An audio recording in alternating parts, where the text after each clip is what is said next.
So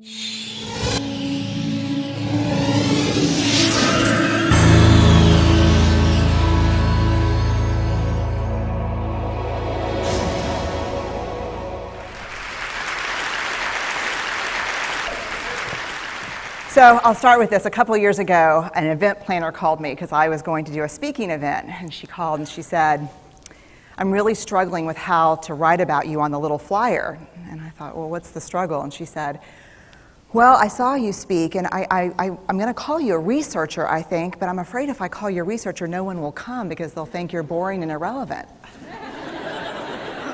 And I was like, okay. And she said, but the thing I liked about your talk is, you're a storyteller, so I think what I'll do is just call you a storyteller. And of course, the academic, insecure part of me was like, you're going to call me a what? And she said, I'm going to call you a storyteller. And I was like, oh, why not Magic Pixie? I was like, let me think about this for a second. And so I tried to call deep on my courage, and I thought, I am a storyteller. I'm a qualitative researcher. I collect stories. That's what I do. And maybe stories are just data with a soul, and maybe I'm just a storyteller. So I said, you know what? Why don't you just say I'm a researcher storyteller? And she went, there's no such thing. So I'm a researcher storyteller.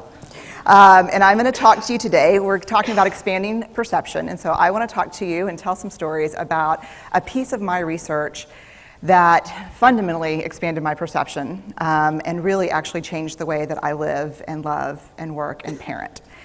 And this is where my story starts. When I was a young researcher, doctoral student, my first year I had a research professor who said to us, here's the thing, if you cannot measure it, it does not exist. And I thought he was just sweet-talking me. I was like, really? And he's like, absolutely. So you have to understand that I have a bachelor's in social work, a master's in social work, and I was getting my PhD in social work. So my entire academic career was surrounded by people who kind of believed in the life's messy, love it, and I'm more the life's messy, clean it up, organize it, and put it into a bento box. And so to think that I had found my way, to found a career that takes me, really one of the big sayings in social work is lean into the discomfort of the work. And I'm like, knock discomfort upside the head and move it over and get all A's. That was my mantra. So I was very excited about this. And so I thought, you know what? This is the career for me because I am interested in some messy topics, but I want to be able to make them not messy. I want to understand them. I want to hack into these things that I know are important and lay the code out for everyone to see. So where I started was with connection, because by the time you're a social worker for 10 years, what you realize is that connection is why we're here. It's what gives purpose and meaning to our lives. This is what it's all about. It doesn't matter whether you talk to people who work in social justice and mental health and abuse and neglect. What we know is that connection, the ability to feel connected, is neurobiologically, that's how we're wired, it's why we're here. So I thought, you know what, I'm going to start with connection. Well, you know that situation where you get an evaluation from your boss and she tells you 37 things that you do really awesome and one thing that you can't, an opportunity for growth. And all you can think about is that opportunity for growth, right? Well, apparently this is the way my work went as well, because when you ask people about love, they tell you about heartbreak. When you ask people about belonging, they'll tell you their most excruciating experiences of being excluded. And when you ask people about connection, the stories they told me were about disconnection. So very quickly, really about 6 weeks into this research, I ran into this unnamed thing that absolutely unraveled connection in a way that I didn't understand or had never seen. And so I pulled back out of the research and thought, I need to figure out what this is. And it turned out to be shame. And shame is really easily understood as the fear of disconnection.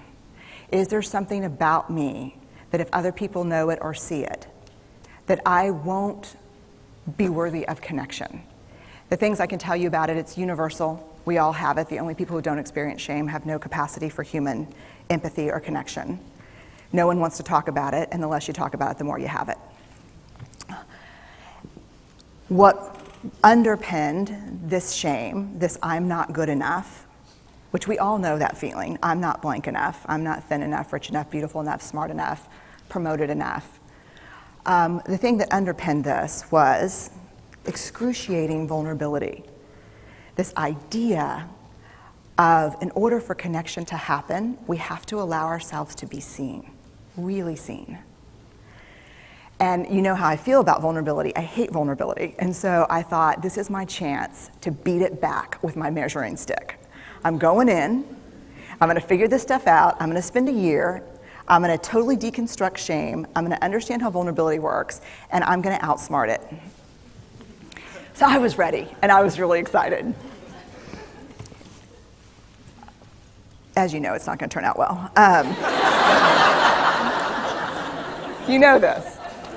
So I could tell you a lot about shame, but I'd have to borrow everyone else's time. But here's what I can tell you that it boils down to. And this may be one of the most important things that I've ever learned in the decade of doing this research. My 1 year has turned into 6 years, thousands of stories, hundreds of long interviews, focus groups. At one point, people were sending me journal pages and sending me their stories, thousands of pieces of data. And 6 years. And I kind of got a handle on it. I kind of understood this is what shame is, this is how it works.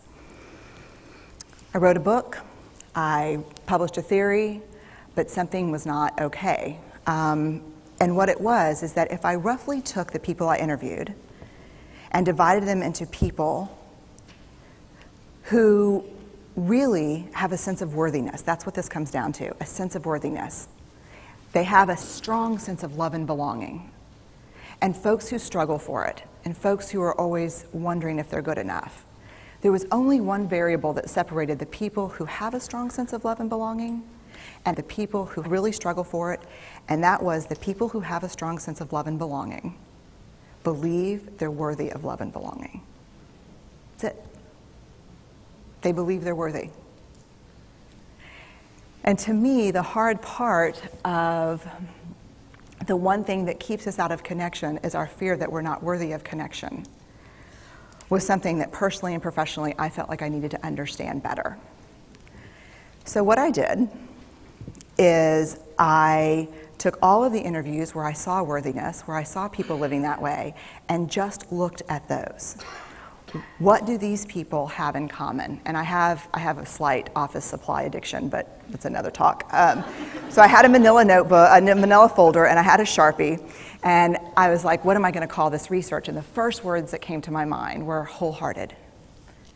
These are kind of wholehearted people living from this deep sense of worthiness. So I wrote at the top of the manila folder, and I started looking at the data. In fact, I did it first in this in a 4-day, very intensive data analysis where I went back, pulled these interviews, pulled the stories, pulled the incidents.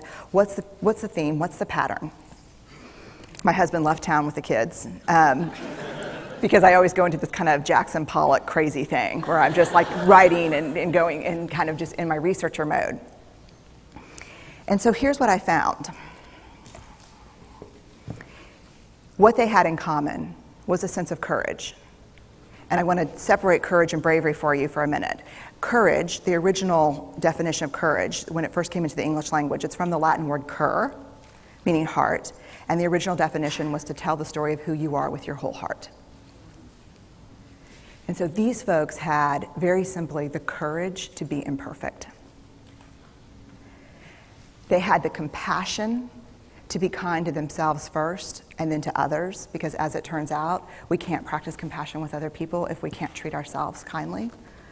And the last was they had connection, and this was the hard part, as a result of authenticity. They were willing to let go of who they thought they should be in order to be who they were, which is, you have to absolutely do that for connection. The other thing that they had in common was this. They fully embraced vulnerability. They believed that what made them vulnerable made them beautiful. They didn't talk about vulnerability being comfortable, nor did they really talk about it being excruciating, as I had heard earlier in the shame interviewing. They just talked about it being necessary. They talked about the willingness to say, I love you first. The willingness to do something where there are no guarantees. The willingness to breathe through waiting for the doctor to call after your mammogram. The willing to invest in a relationship that may or may not work out. They thought this was fundamental. I personally thought it was betrayal. I could not believe I had pledged allegiance to research, where our job, the definition of research is to control and predict, to study phenomenon for the explicit reason to control and predict. And now my mission to control and predict had turned up the answer that the way to live is with vulnerability and to stop controlling and predicting. This led to a little breakdown, which actually looked more like this. And it did. It led to I call it a breakdown, my therapist calls it a spiritual awakening. Spiritual awakening sounds better than breakdown, but I assure you it was a breakdown. And I had to put my data away and go find a therapist. Let me tell you something. You know who you are when you call your friends and say, I think I need to see somebody. Do you have any recommendations? Because about 5 of my friends are like, woo, I wouldn't want to be your therapist. And I was like, what does that mean? And they're like, I'm just saying, don't bring your measuring stick. It's like, okay. So I found a therapist. My first meeting with her, Diana, I brought in my list of the way the wholehearted live. And I sat down, and she said, how are you? And I said, I'm great, I'm okay. And she said, what's going on? And I said, and this is a therapist who sees therapists, because we have to go to those because their BS meters are good. And so I said, here's the thing, I'm struggling. And she said, what's the struggle? And I said, well, I have a vulnerability issue, and I know that vulnerability is kind of the core of shame and fear and our struggle for worthiness, but it appears that it's also the birthplace of joy, of creativity, of belonging, of love, and I think I have a problem, and I need some help. And I said, but here's the thing, no family stuff, no childhood shit, I just need some strategies.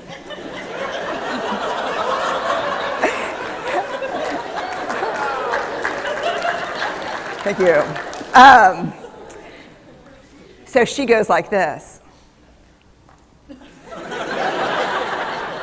And then I said, it's bad, right? And she said, it's neither good nor bad. It just is what it is. And I said, oh my God, this is gonna suck. And it did, and it didn't. And it took about a year. And you know how there are people that, like, when they realize that vulnerability and tenderness are important, that they kind of surrender and walk into it? A, that's not me. And B, I don't even hang out with people like that. For me, it was a year-long street fight. It was a slugfest. Vulnerability pushed, I pushed back. I lost the fight, but probably won my life back.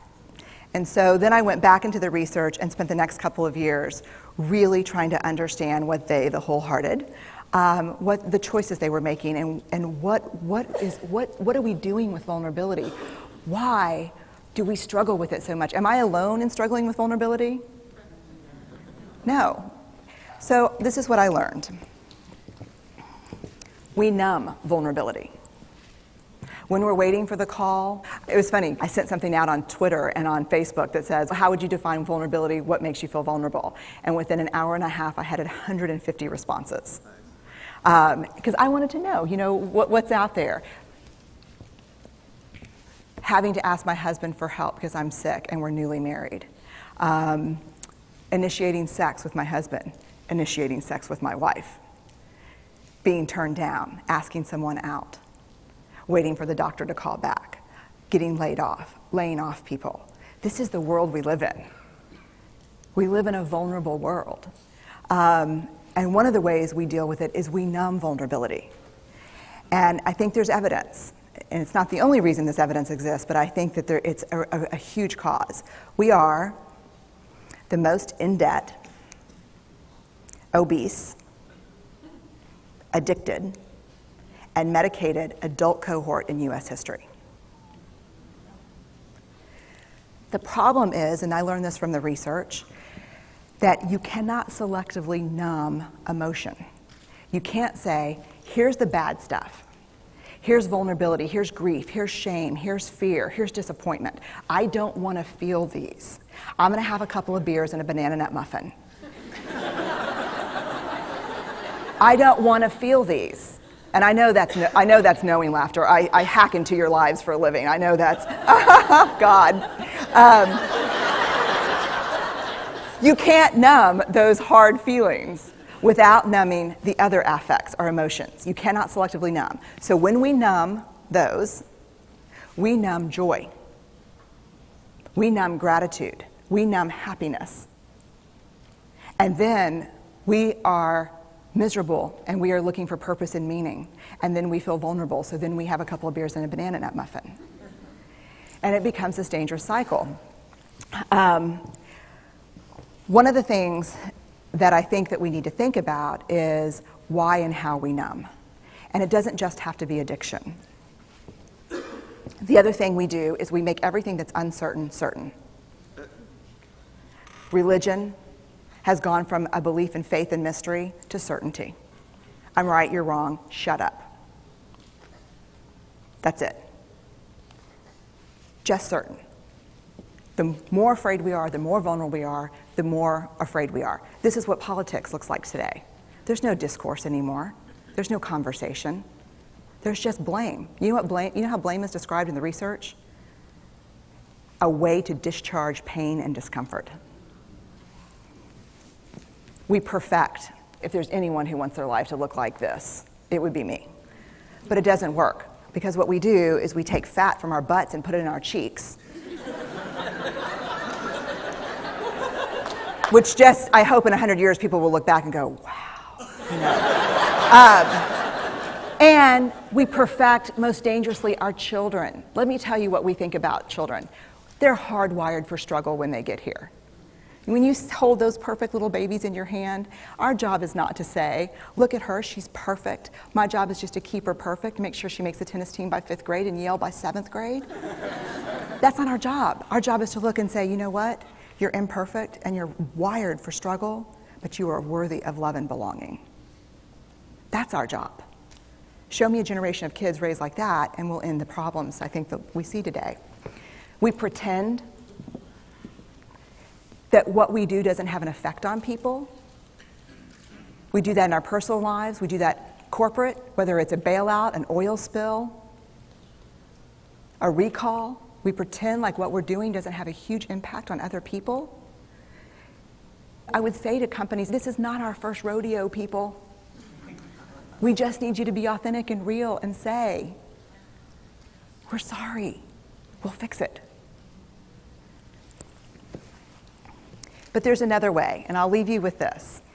This is what I have found. To let ourselves be seen. Deeply seen. Vulnerably seen.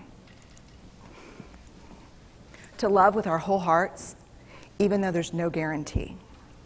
And that's really hard, and I can tell you as a parent, that's excruciatingly difficult.